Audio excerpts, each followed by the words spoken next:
Good evening and welcome to Dessert and Dish.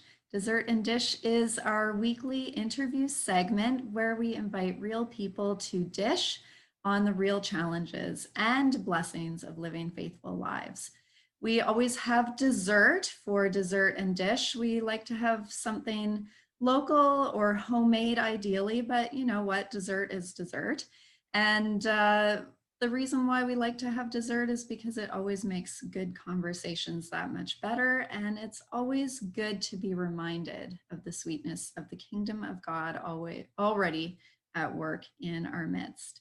I'm really excited this evening to welcome Mary Todd, aka MK Todd. That is her pen name.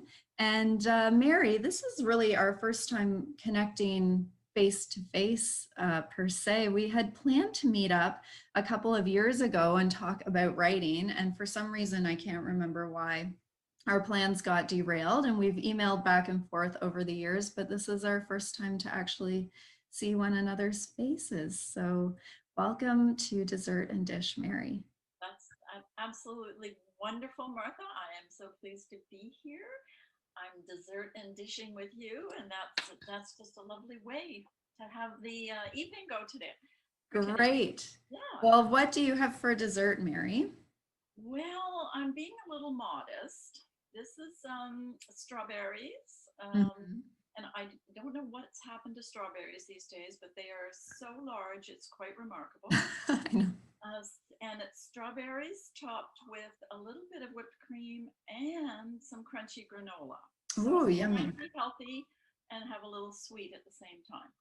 Well, I think that's amazing. And I was inspired by you kind of sharing what you were thinking about for dessert. So I brought raspberries and, the raspberries are the good part, or I guess, the healthy part. I do have heavy cream and brown sugar on them.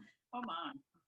And it makes me think about my grandma, um, my grandma Jean, she was just never a believer in low fat anything. And all through the summer, she would have fresh berries and just like piles of the heaviest cream and brown sugar. And just a bite of it brings me right back to her dining room table as a kid. So. When our children were growing up, we almost never had dessert unless it was Sunday with the grandparents or something like that. So I think my children missed out quite significantly.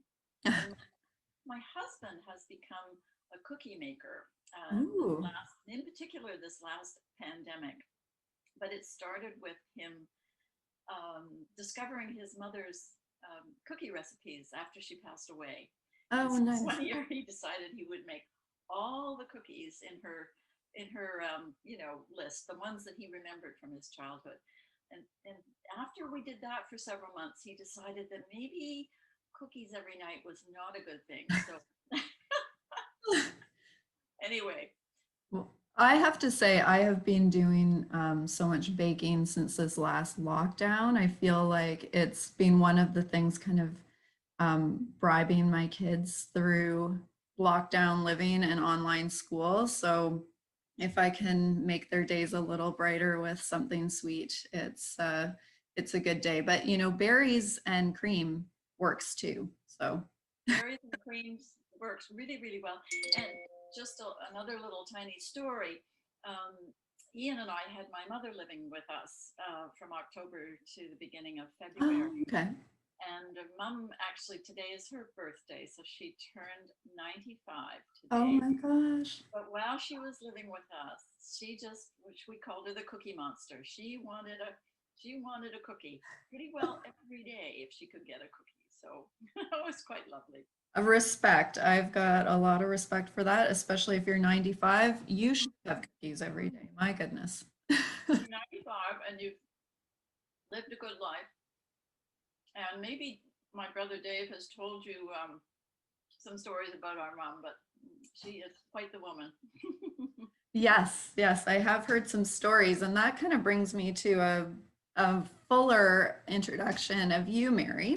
Thank you. As I noted, you have a pen name, MK Todd, And so that should alert our listeners to the fact that you're an author. You do specialize in historical fiction. And your most recent book, Paris in Ruins, has just been published very recently. It's available. There it is, Paris in Ruins in the Flesh. It is available on Amazon. It's available as an ebook through Chapters. And of course, we're always hugely in favor of supporting local booksellers. If it's available through local booksellers, people should take a look. Mary, you do have a connection to St. George's community, and that is through your brother, Dave Bingham, who is the People's Warden of our church. And that's how you and I got connected, was through Dave. I know, I know. He said, "Well, Mary, you need to meet Martha, and she's a writer too, and you guys would have a lot in common." So, Dave's been a big fan of my novels and very encouraging. And some of you might also know that he's quite a historian. So if I ever Yeah. a little bit of advice on the history, I can ask my brother Dave, and he he will give me whatever I need to be corrected on. And I don't mean that in anything other than a very respectful way, because he really has a bent for history, which is great. Yeah, yeah, that's amazing. And I love that you kind of have that common interest. And I can just imagine how unfailingly supportive he would be of you. I have been in your beautiful church um, for my niece Kim's wedding, which took Yes, place, oh dear heavens, in 2019. I think it was in October. Do that's you remember, that. Martha? Yeah, yeah, that makes sense. So Kim and Jeff were married, and the church is lovely, and several of the people from the church were very welcoming when we Yes. were Well, I there. guess we must have met in person then, but I have to say I was, occupied with many Busy. things. Yeah. Yeah. Oh man, that seems like a lifetime ago because it was pre-COVID, but Exactly, exactly. not actually that long ago. So Mary, you gave me the lovely privilege of getting to read your book, Paris in Ruins, a little bit before it was released.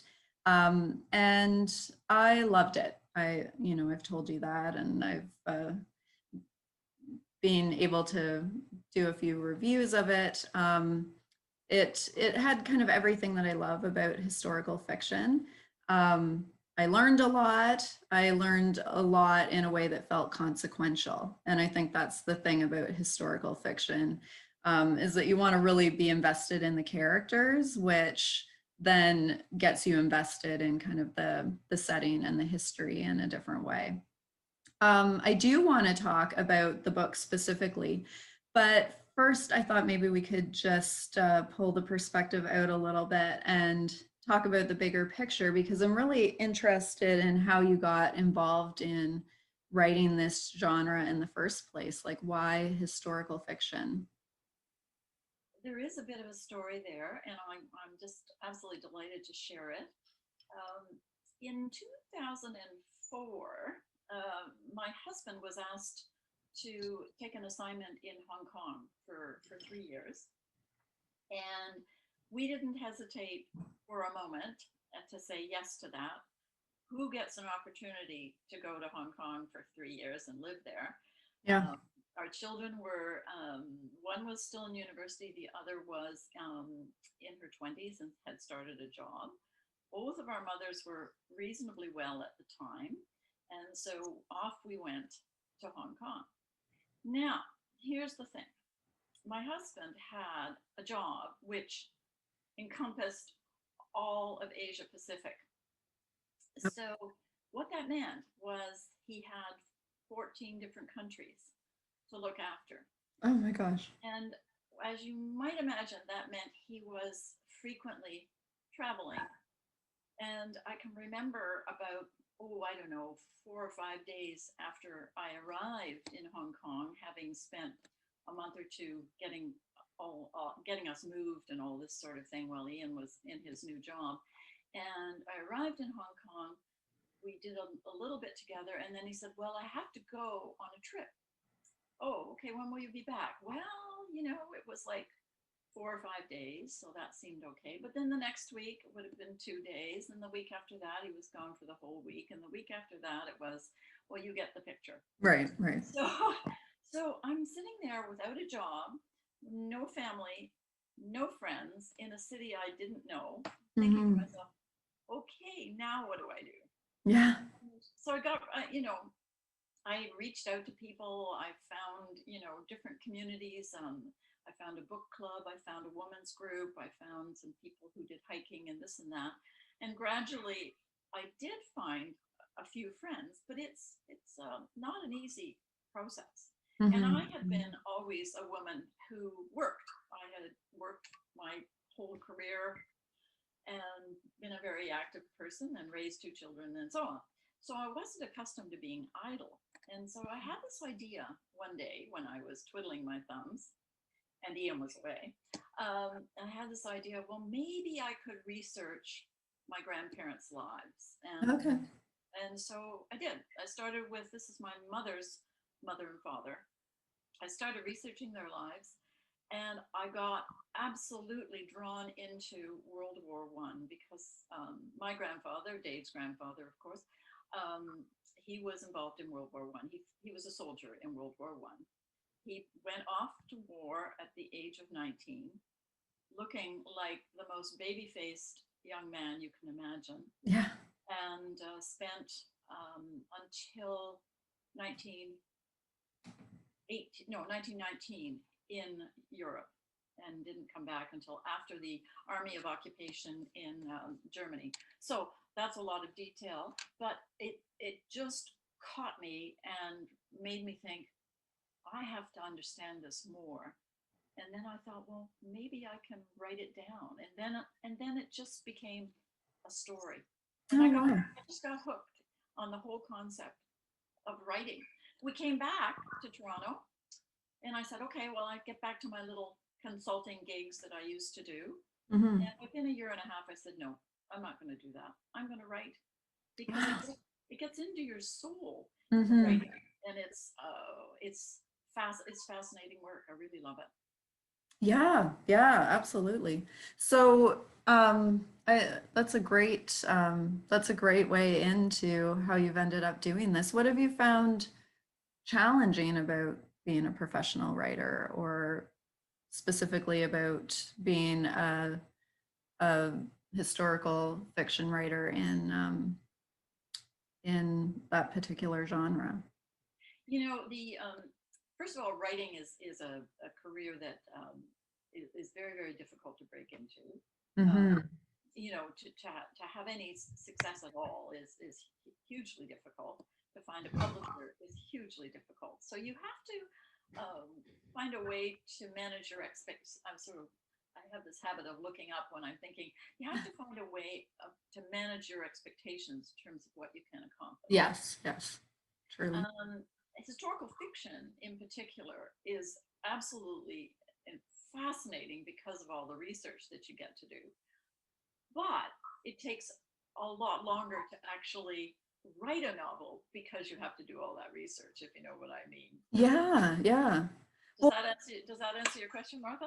absolutely. And I mean, I can definitely relate to that. I found it a lot easier to write a book than to figure out how to break into the fortress that is the publishing industry and get it published. And then, I mean, promoting a book is a whole other story. And we've chatted a little bit about the shifting expectations around promoting a book. But I like that piece about managing expectations. Like, I think,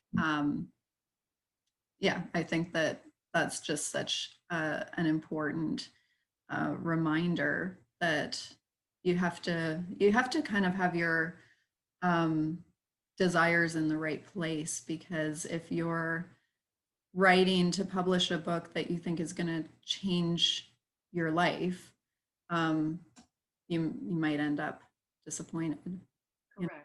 And I have developed over the years a number of author friends, and they are also, they also experience the whole ups and downs of this. So, for example, one author was telling me that she was contracted by a publisher to produce a trilogy. And after book two of the trilogy, they said, well, thank you very much, but that's all we need. And so, the sort of the veil of despair of having no longer a publisher for that third novel, a very, very difficult sort of challenge to go through. Mm-hmm. I had a similar one. I was published by a publisher called Lake Union, and that was very exciting to get a publisher. But then when I presented my next book, which happened to be Paris in Ruins, they said no. They said, well, we just don't think we can, that's not going to suit the market, and we won't Yeah. get the profit that we need out of it, and so on. And we do have to remember that publishing is a business, Yeah. and, Yeah. and so you bump up against those kinds of challenges. Yeah. Yeah. And the business has changed in pretty extraordinary ways. I mean, I think the whole publishing industry is in a constant state of flux too. So it's not, yeah, it's not the big bad publishers who, won't take a risk on a new author. It's like, No. it's tricky for them too. Right. And then, the elephant on the table, of course, is Amazon. So, that's a big challenge. I mean, Yeah. it's both a benefit and a challenge. And just to go back to discussions about life, what isn't a benefit and a challenge? Usually Truly. there's an upside to things and a downside to things, or a plus or a minus. You always have to be looking at both sides of the situation. Yeah. Yeah, absolutely. And that's probably a good skill as a novelist too, to be able to look at a couple of different perspectives. Just out of curiosity, like when you say that it takes longer to write a piece of historical fiction, like what is sort of the time frame that you give yourself to research versus write a book? Um, you know, I'm always working on more than one book at a time, Okay. which is an interesting challenge in itself. And in this sense, I'm always looking ahead a little bit to what the next book might be, and maybe tuning my reading a little bit for Mm. that next book, even while I'm in the midst of writing a current book. But your specific question was how long? I would say a year and a half to 2 years before a book is really ready. And that includes all the editing and rewriting and, oh my gosh, that chapter doesn't work, let's get rid of it, and Yeah. all of those parts that need to go into it. It can easily be a year and a half to two. And there's life to live as well. There's a husband, Yeah. children, grandchildren, my community, my friends, a lot of calls on our time. And Mhm. although I'm not actively working anymore, I do try and set aside time pretty much every day to actually work on my writing. Oh, wow. That's really cool. And yeah, just the balance. I think everybody who does write kind of figures out that balance in a unique way. Yep, yep. And Ian and I are retired at this point in time, so we aren't actively trying to earn a living the same way as we would have been, in our 50s or whatever, and or 40s, or and so we both have a little more freedom, but on the other hand, different demands in our life, So Hmm. that's the balancing act, and it's the joy as well. Yeah, yeah, absolutely. So let's talk about this particular story, which is set in Paris. It would be weird if it weren't set in Paris with a title like it's set in Paris in 1870. It's in the middle of a war, and one in a stream of uprisings between the haves and have-nots of France. Um, so it's obviously really well researched, but I'm interested to know how you came to settle on 1870 in Paris. What led you to that particular setting and that particular historical setting? Um, my second book is called Lies Told in Silence. And the title of that one is from a quote by Robert Louis Stevenson: "The cruelest lies are often told in silence." Mm, So I wrote that book almost as a sequel to book number one. And in Lies Told in Silence, there's a character whose name is Marielle. okay. And Marielle is the grandmother in Lies Told in Silence, which takes place mainly during World War One. And Okay. Marielle is the grandmother.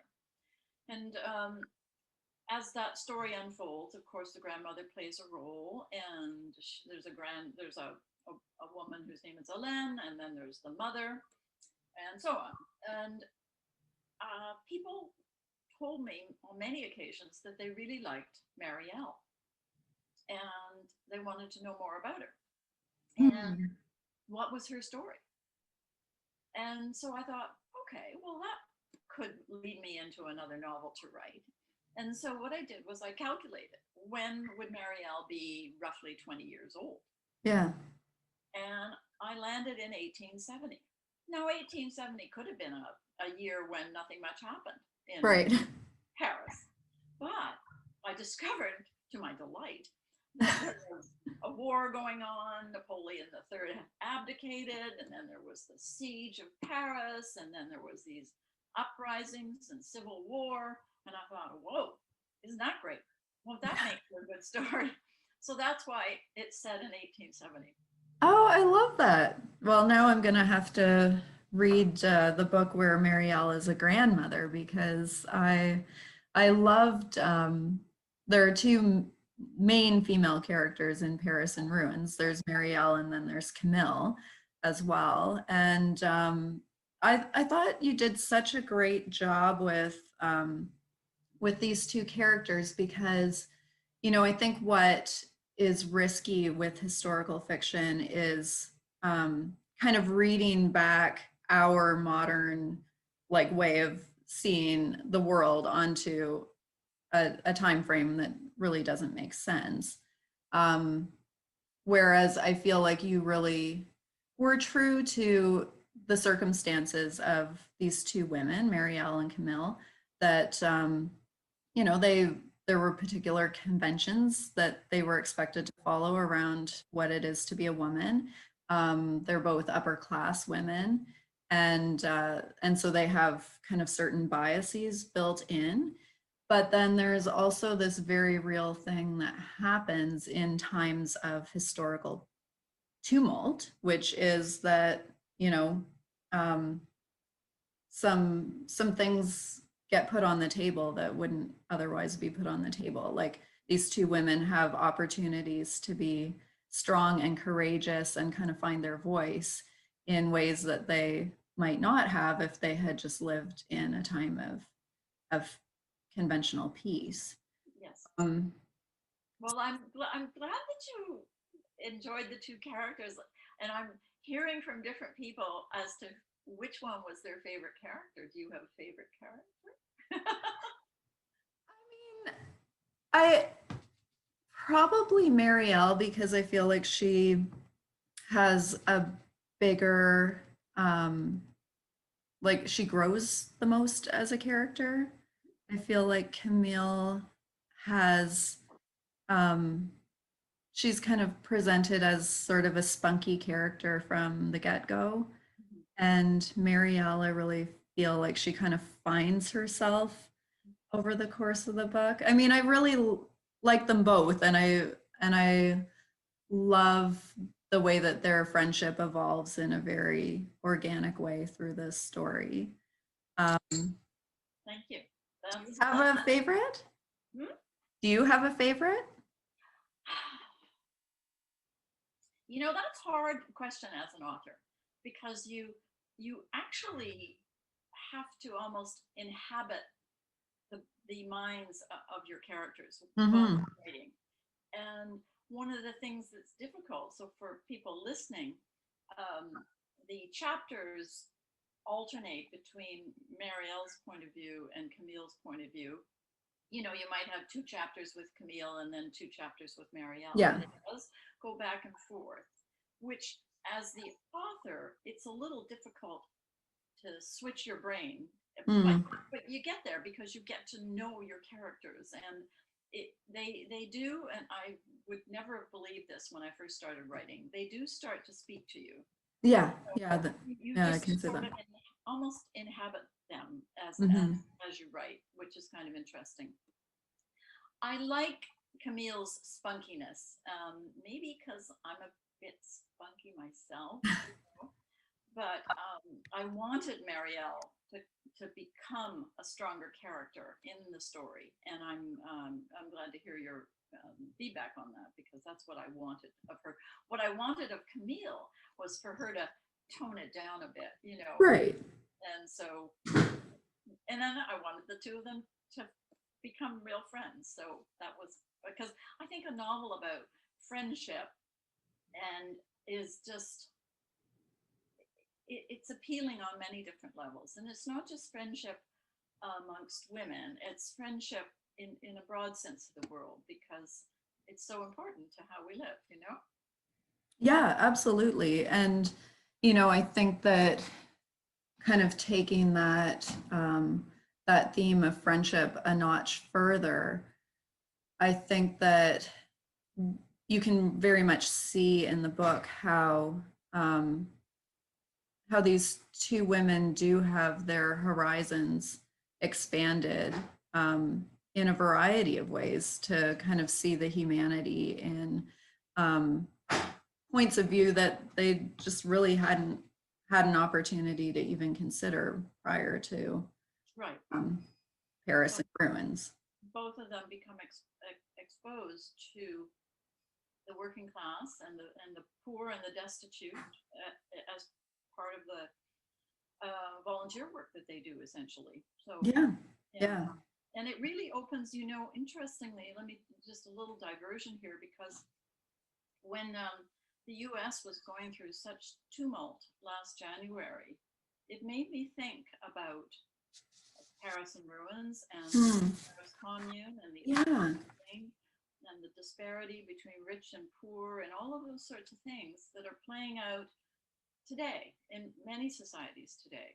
And I think that's the another wonderful aspect of writing historical fiction, is trying to find parallels to what we see today, and how we experience our lives, and what we can learn about ourselves and others and so on. yeah. I think that's a huge piece of work that can happen in historical fiction is um, there's a big difference between hearing about World War One in your history class versus reading a gripping um, work of fiction about real things that happened and kind of I used the word consequential before, but understanding why this is so consequential and and then noticing patterns, right? Like the history does repeat itself. Yeah, yeah, We can easily fall into uh, the same pits that we've been in right. many generations before. And yeah, I mean, sometimes I look around in a bit of despair, because that you see things going on in our world, and you think, oh my gosh, how can we have, you know, another coup in Myanmar, and how can it be that Afghanistan, for the third time, somebody has tried to, I don't know, impose order and democracy on Afghanistan, and has failed, you know, or you look at Syria, or you look at um, you know, Libya and places like that, and it's just wow. It's very compelling and very sad to see the repetitive nature power and greed and, oh my goodness, we're getting very serious, aren't we? Let's Yeah, power, greed, and the appeal, I think, of like easy answers, right? Like I think that that's another. get into a discussion of the seven sins or something like that, you know. Right. I'm sure greed is one of them. Oh, I'm quite sure it makes the list. The final cut. Yeah. Okay, well, let's turn our focus a little bit back to writing for a moment. Sure. I was thinking as I was reading your book, and it is the only one of your books that I have read, but I'm looking forward to correcting that and reading some more of your books. I don't know whether you read Anne Patchett at all, but she's I do. one of my favorite novelists, and I've heard her say on more than one occasion in interviews that she really just writes one book over and over again, which is like such an interesting thing to say because she writes about all these different characters in all of these different circumstances. I mean, each one of her books has a very specific setting, but basically, like she has said that she can look at her whole body of work and say she really just writes this one story, which is people who aren't related to each other get thrown together and they have to find out how to sort of be a family. So that's her book. She says like she just keeps writing that same book. Do you see like connecting This is themes going to in be a your tough work? question. Sorry? This is going to be a tough question. No, I'm just wondering, like, do you find yourself coming back to similar themes over and over again? I mean, you've written about different places and I would different settings. I would say that um, the first three novels have quite a lot, in addition to war and the impact of war, which um, cannot be underestimated as a subject matter for stories and how people cope with war. So let's say that that's definitely one theme that I've taken through all my books so far. Um, but another theme that certainly resonates with my my first three is the notion of marriage and Oh, okay. where the difficulties are in marriages and how hard it can be to sustain love in a marriage, um, and you know the fact that we make mistakes and we don't always live up to what we said we would do when we married somebody and so on. So there is definitely that as a theme in the first three. Paris and Ruins it definitely has that war theme again, but not the same focus on marriage for sure, because neither Camille nor Marielle are married. Mm-hmm. And you might be interested to know that I have two other novels. Um, so one of them goes back to that marriage theme again and, Okay. and some of the difficulties. And the one I'm writing, I'm sort of editing right now is totally different. It's Okay. it's contemporary rather than historical fiction, and it's about a woman who has been sexually assaulted Hmm. and how she eventually exposes the man who assaulted her. And that one is a very big departure because it's not historical, and Yeah. that's not been my thing. So anyway, we'll see how that one goes. Yeah. Wow. Well, it sounds like you are constantly stretching yourself as a writer. And at the same time, it sounds like there are some types of stories that you have gravitated toward. I'll be really interested to read the one that you're working on right now. That's such a departure. Yeah, we'll see. It's been um, the research for that, you might say, has been somewhat harrowing. Let me just show you this. this book now. So this isn't mine, and Mhm. it's called. Can you read that properly? Yep, yep. Okay, so it's called Know My Name by Chanel Miller, and it's a memoir, and it's about her experience about being sexually assaulted. Um, Gripping reading, but also very very difficult, you know. And I've that's not the only story I've read in order to get my head around what this issue is. I think I was responding to the Me Too movement and Mhm. impact of stories, and the writings and things that the revelations that came out, and uh, the sometimes muted consequences for people who got into, you know, who assaulted women or raped women or whatever it happens to. Well, sorry, I don't want to say that in any way dismissively, but who um, made those women suffer, and Mhm. you really have to dig deep to get into that understanding. Yeah, that sounds like a very important um, topic to be willing to delve into. Mm. I think I surprised myself with that one. Yeah, yeah. Well, okay, so you talked earlier about kind of feeling the characters come alive for you. Yeah. And you talked just now about kind of being surprised about getting into a topic that you is a departure and kind of being led in this other direction. I'm not trying to lead the witness here, but like I experience writing as a very spiritual exercise.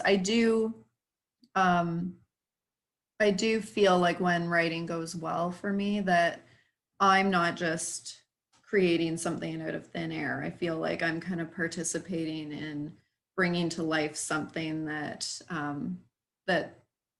almost feels like a creative partnership. I feel like I kind of get tuned into God's creative energy. I feel like I get to be part of seeing something new coming into the world. Um, I'm just wondering about your own faith life or spirituality. Is it connected at all to your writing, to how you see that work? um, just in, just giving you a little backdrop. So, on a personal note, I was raised in the Anglican faith, and spent my growing up years very much involved in church activities and so on. And when my children were little, the church that was down the street and walkable wasn't an Anglican church, but it had a very excellent preacher. Mm. And so it was a United Church. It, and so I took the children to that church, and I even took on a similar role to the role that Dave has at St. George's. I've got that Okay. right. Yeah. Um, um, and I I think what happened to me on a faith journey basis is that um, I came to a point in my life when I wasn't feeling the same connection through religion in terms of the practice of religion. I started looking for books that would inspire me and keep me sort of thinking about the bigger context of life and Mm. personal meaning and that sort of thing. And we would still do a little bit of church, but not the same way that I had done on a very faithful and regular basis. Right. And so, but I do think that we are spiritual beings, and I feel myself that I stop and pause. And I was telling you earlier that, how can you look at a butterfly and not believe in God? Hmm. Me, there's there's no doubt. I guess what I'm fumbling to say is I've come to a spot in my life where I've differentiated between spirituality and my own way that I act my life and so on versus attending a church service on a regular basis. Hmm. So that's kind of my journey. And my writing, though, I think has been a bit of an outlet because it allows you to understand people Yeah. and to and to put yourself in their shoes Hmm. and to realize the mistakes that we make and the growth that we can have and the way that events can shape us and change us for the better and for the good, and so on. And so I've definitely inserted a bit of religion into a few of my books Hmm. in a way of acknowledging perhaps some of that. And I've also really worked hard to understand people's motivations and that kind of thing. Understand humanity. What are we here for? What Yeah. is life about? And if we don't hold ourselves to a reasonable standard and that sort of thing, then that's not a good way to live. So, you know, somebody accused me of all my characters are too nice. So I tried to create a few more nasty characters, but I do prefer. Anyway, I don't mean to babble, but that's No, no. I mean, I think that invitation to empathy is such a big part of both reading and writing, like that you're invited to see where somebody might be coming from, even if you don't agree with them, even if they make bad choices, to kind of be able to separate out how there might still be a good person underneath bad choices. Um, and they say that a book is completed by the reader. yeah, yeah. We write the book, but the reader makes it a story, and it becomes Hmm. their story because, as you just said, they develop empathy for the characters. They appreciate what they're going through. They relate it to their own life, and it perhaps gives them insights into their own life, um, and that's in their own challenges and whatever. Yeah, absolutely. Um, I, as we were kind of getting ready for this interview, I noted that there's there's something really beneficial about seeing yourself in a character, but there's also something really beneficial about seeing a perspective that you haven't considered before. Mm-hmm. Yeah. Think about it. You write characters. I write male characters. Well, I'm not a man, Yeah. so but I work hard to get inside that headspace. Or I write, an elderly grandmother, and she's crotchety and not very nice, and she pushes people away rather than embracing and that sort of thing. And just what's her backstory? What is it that Yeah. created that situation for her, and so on. You know, so Yeah. that understanding people, I think, is one of the joys of writing. That Hmm. writing fiction in Hmm. particular. I guess if you wrote nonfiction or biographies or something like that, you might get as much joy out of examining a person and examining their life and so on. And I tend to write, well, I write fictional characters. I don't write about real historical figures, except maybe little cameo Yeah, appearances. cameos. So that could be another challenge to take on, is to try and write about a real person and understand their life and Hmm. make it come alive in a novel. That could be a next project, Mary. I'm always looking for another project, Margaret. Yeah.